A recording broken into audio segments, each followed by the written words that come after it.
Tom Soros, President and CEO of BitRelish, and today we're going to be talking about the HoloLens.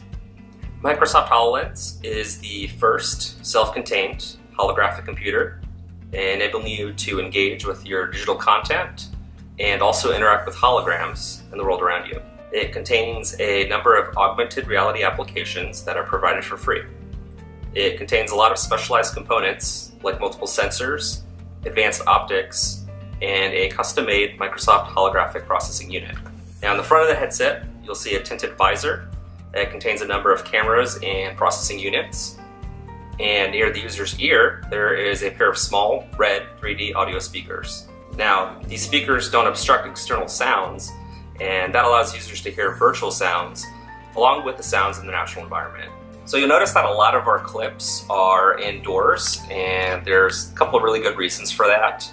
First of all, for safety reasons. Definitely want to be in a safe environment, free from obstacles.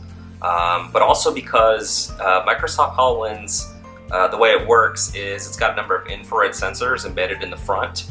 And so basically if an environment is either too bright or too dark, it actually won't work. So it doesn't work great outside. So you'll notice a lot of the footage of the games that we have will put paintings on the walls or have characters running across the floors. That works particularly well indoors because people have walls and floors and couches and a lot of different flat planar surfaces that they can kind of map out with the HoloLens.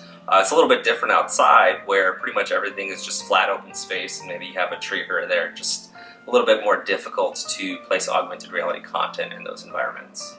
Okay, so there's a few steps you're going to want to do to safely and comfortably put this on your head. So first things first, you're going to want to adjust the top straps here. So once you've got the top strap adjusted, go ahead and comfortably place that on your head. And then on the back side, there is a turning wheel that can either tighten or loosen it. So just kind of tighten it or loosen it until it feels snug on your head.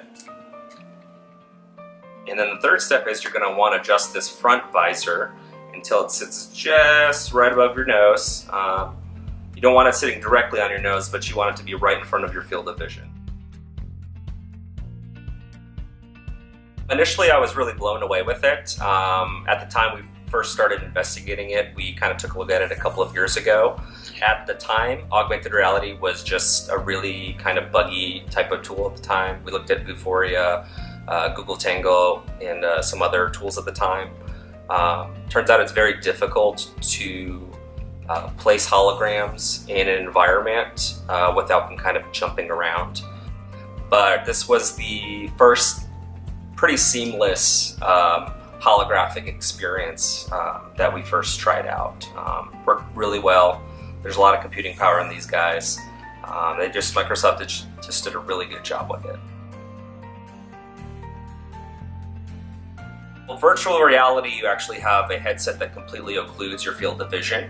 And so you can kind of be looking around the room, like the Oculus, for instance. You can look around in a virtual space.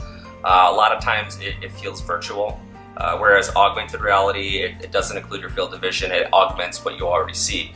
So you actually feel the illusion. You're convinced by the illusion that there are actual virtual entities within your real world. Well, out of the box, there could be a lot of different potential applications for it. If we're talking commercial applications, you can imagine maybe going to medical school. You have medical students having this on here while they're learning maybe to dissect a heart or the inner workings of the circulatory system. It also potentially can apply to training mechanics at their jobs or technicians who are working on aircraft engines, submarine engines. Well, for one thing, this product is pretty big, it's pretty bulky. You wouldn't want to walk into a bar with one of these things. I think you'd probably attract a lot of attention. So my guess is that as they improve the technology and the chipsets inside, they may be able to shrink them a lot smaller. I can definitely see in the future, maybe 5-10 years down the road, maybe someone buys a pair of Gucci sunglasses, puts them on, they just look like a regular pair of sunglasses, and here they are, interacting with their environment. Oh, hey, there's Bill. I'm going to click on his Facebook profile. All his contact information pops up. That's definitely where I see the future going.